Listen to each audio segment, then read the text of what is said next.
Hello and welcome back to another video. This one, as the title suggests, is all about how I edit my photos.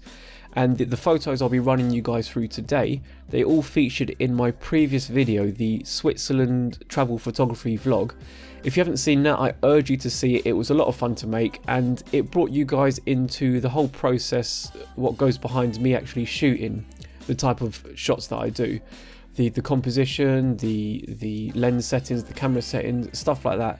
So if you haven't seen it, go and check it out and then come back and see this. This is a sort of follow-up video to that, where I actually show you guys the process that goes behind me actually editing the photos. So the photos I'm editing today, they've all been edited once before on my laptop whilst I was out in Switzerland, and it was those edits that featured in the vlog itself. But about a day after I uploaded the video to YouTube, a thought occurred to me that I've shown you guys the process of me actually taking the photos and what goes through my head.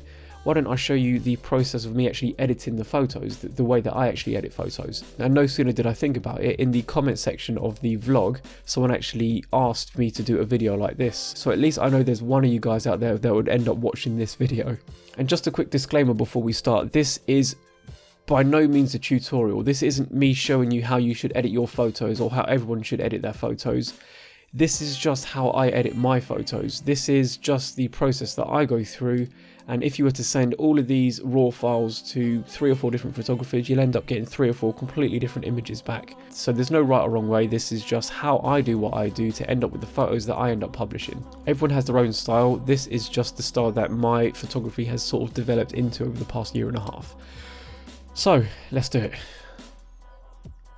So as you can see here, my weapon of choice is Lightroom, and I'm in fact editing using a Wacom Intuos Pro tablet. I just find it a lot easier to make minor adjustments with this tablet compared to a mouse. Right, so I will edit these photos in order in which they appeared in the vlog.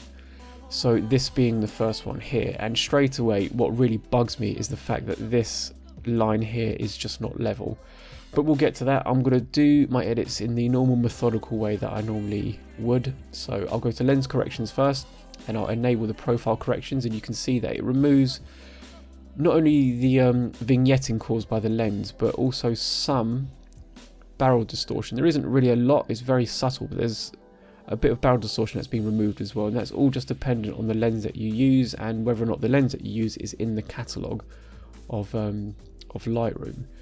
And removing the chromatic aberration as well. So let's have a look here. There isn't really a lot that I can see anyway. So hit remove, and whatever it's recognized as chromatic aberration, it's removed, but there's not really much I can see in the first place. So now with that done, let's sort out the crop, and first of all let's straighten this. So I'm going to use the straighten tool here.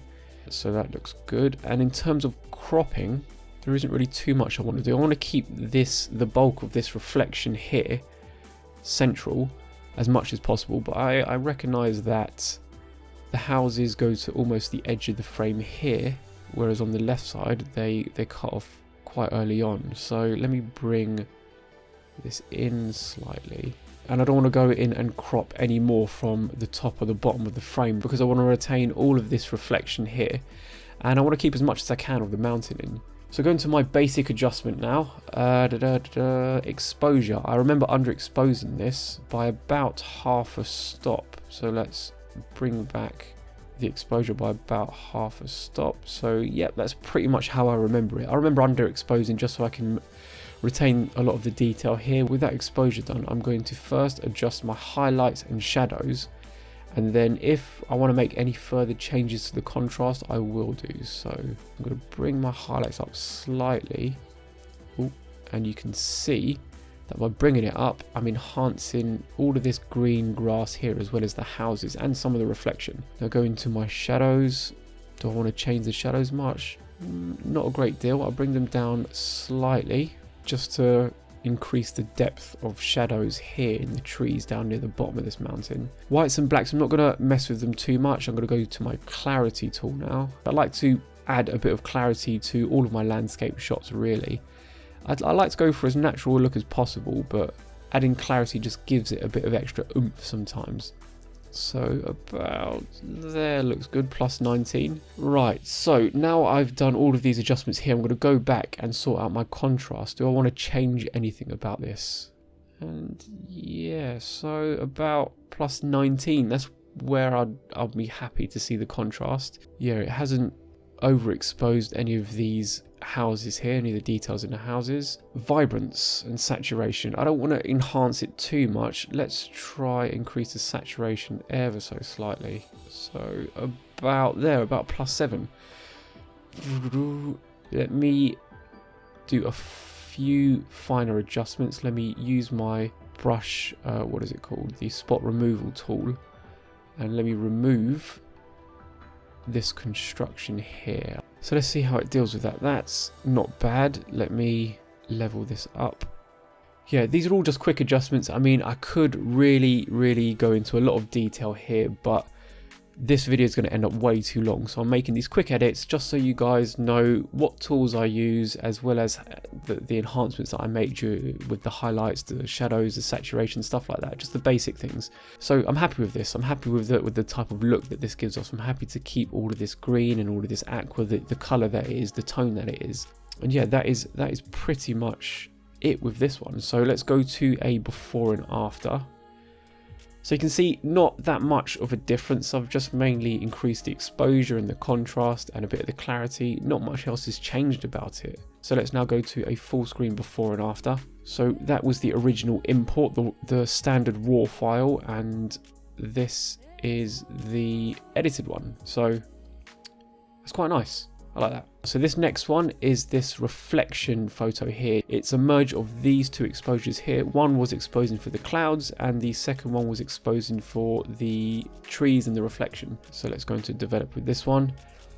And straight away again, you can see that I really need to be taught how to use a tripod because this is not level. We'll get to that again though. Let's go firstly to the lens correction. So enable the profile corrections, and that's removed the vignetting as well as a bit more barrel distortion than was in the last photo, and chromatic aberration. Let's zoom in. So there is some teal fringe in here around the trees and the mountain. Let's remove the chromatic aberration, and that's done a pretty good job. Let's get onto the crop. Let's straighten this first. So I was well off. I was well off when I actually framed this up. Okay, so now we've done that, I can see that there's a bit less blank space above this mountain here than there is below the reflection of the mountain. I don't want to remove what's on the right and left of the image. I just want to remove what's on the bottom here. So I'm going to unlock the original aspect ratio and just see if I can even this up. And that looks good. So now going into my basic tab, I'm going to bring up the exposure probably, so it's almost one stop in fact. And in doing that, you can see that I've completely blown out all of these highlights up the top. So I'm going to bring these highlights down. This is a little bit blown out there, but not everything's going to be perfect when it comes to clouds. And this is legitimately what I remember seeing, which is completely blown out. And now I'm going to sort out my shadows. So the shadows, as you can see, will increase all of the tone here in this mid-ground, the trees and the reflection itself. Whites and blacks, I'm not going to change them again. Clarity, I'm going to add a bit of clarity. And just look what the clarity does to that. It just enhances the reflection so much. It makes it almost look, or it gives it a sort of metallic look, almost like metal. So there's the clarity. So plus 29 is quite a lot of clarity, but I think it works in this situation. I do tend to go for some natural shots, but I quite like the look that this gives, adding that much clarity. Saturation, I don't want to add too much overall saturation because I quite like the color of these trees here. Again, it gives it that nice metallic look, the nice look that is as if it's printed on metal. But I want to make these mountains here and the reflections of the mountains a lot more blue. I can't just change the color temperature because it's going to change the whole scene here. And again, I want to retain the color of those trees. Before we do that, in fact, let's go to the contrast. Do I want to change any of the contrast? Let's see. Yeah, so I'll add a bit more contrast. That looks good. And now I will go to my hue, saturation and luminance sliders and then go just for the blues and make sure it's on saturation. And let's enhance that. Yeah, that looks nice. And there we go. I quite like that quite a bit. In fact, you know what? I'm going to add a tiny bit of saturation. to these trees and that, and all of the green. So plus 11, not a great deal, but it's made a tiny bit of a difference. Let's go to the luminance now. I like to always, when I tinker with the saturation of a particular color, I like to then go to the luminance and see if I can make any further adjustments in the luminance of that color. I'm just going to deepen these blues ever so slightly. That's nice. And the greens, no, I'm going to leave it as it is. Now that's pretty much it in terms of a quick edit. I just need to think now what I don't like about what's left. So I don't like this here, what is it, this trailer and this barrier here. So I tend to use my spot removal tool as much as I can, because it does normally come back with some nice results. It's just nice and quick. So I'm going to use the spot removal tool on this barrier here and see what it gives me. So automatically it's giving me something that's quite nice. Let me see if I can hunt around for something a bit more fitting there though. Yeah, so that's quite nice. I'll hit done, and that actually looks pretty damn good for a really quick edit and something that took very little effort. That's not bad. So I have a feeling that this spot removal tool will not work on this trailer here. I'm not even going to bother attempting it. So I'm going to bring this into Photoshop and use a content aware remove tool. So we're here in Photoshop now, and I'm firstly going to get my lasso tool and draw an outline around this trailer. That's cool. And from this point I'm going to go to my spot, is it spot healing brush or something like that? It's spot healing brush, and just paint over that trailer there. And as soon as I let go, you'll see that it just uses content aware. As long as I've got content aware selected up here, it just uses what's in the surrounding area to just fill in the space. Let me use my lasso tool here again for this reflection, and the content aware at the top is selected, so as soon as I let go, it's done. And what a lovely job it's done there. Just just makes it look so natural. Love it. So I will close this and save, and you'll see that boom, that's it. So it saved the changes now, reflected that to Lightroom, and you'll see here in the bottom it saved it as an edit to.tiff. So it's a non-destructive way of editing. So let's go to a before and after again, and I've had to use the original one before importing it into Photoshop to show you before and after, because the one that came out through Photoshop, it's got none of the original changes before actually taking it to Photoshop. So I'll go back to this one here and let's have a look at the before. Right, now that is just a completely different image compared to the first one, where there is only a tiny bit of editing involved. This one, the look of it's completely changed. It's just enhanced this reflection so much more. So that is the original raw import, not really that inspiring. And now the after, and look at that, lovely. I like that. Okay, now let's move on to the last one. I'm aware that this video is probably getting on quite a bit, so I'll try and power through this one. And this image again, this is a HDR made up from these two images here, this one exposing for the trees and that in the foreground, and this one exposing for the clouds in the background. So let me go into my develop tool, and straight away, the way that the photos have been merged, it's retained a lot of the detail in these clouds, which I like quite a lot. So let's go to our lens corrections first, and the chromatic aberration. Let's have a look see. That's done a good job. So easy using Lightroom, it's just so easy.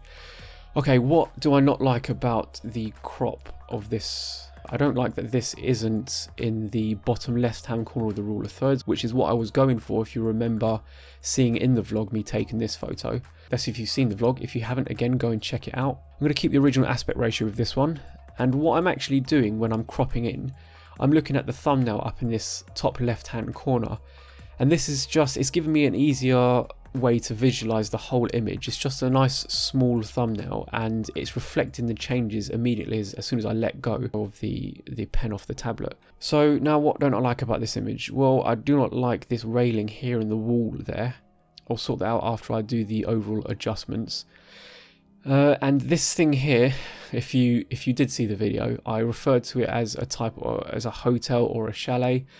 It was the train station that I actually got the train to from the bottom of the mountain to here, and it just shows how observant I am. And also it just goes to show, it says a lot about the train stations in Switzerland. They look to me like hotels. Okay, so first of all, bring up the exposure because it's a bit underexposed, merging those two photos into this HDR. About a full stop underexposed again. Okay, so the highlights, a lot of the clouds detail have been retained already, but let me just bring down ever so slightly. Let's bring the shadows up a bit, so the shadows in this foreground here.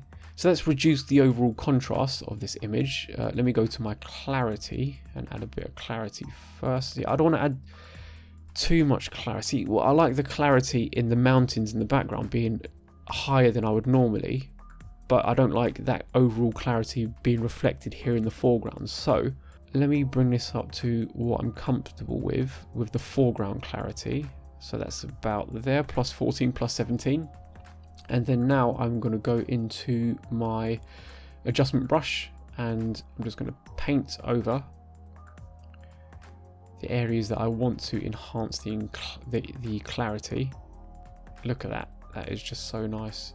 Now I've finished with all of those adjustments, I can go back to my overall contrast. Do I want to add a bit of contrast in? I think I do.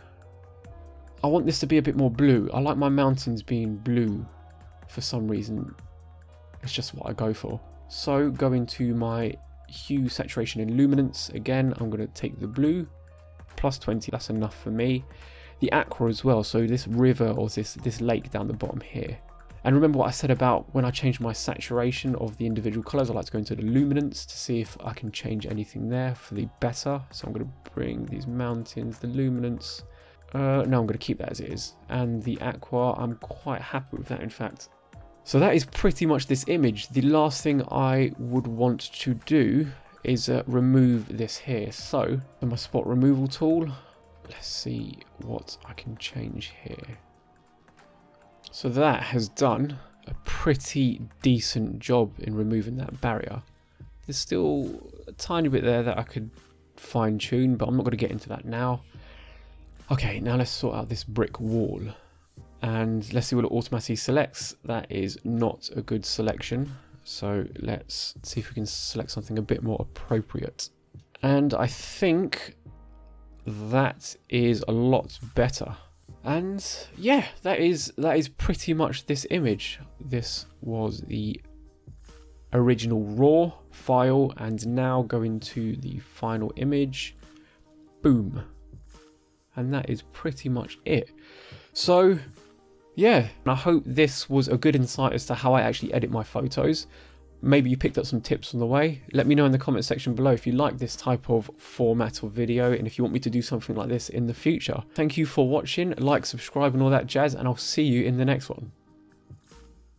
So I think I've got it.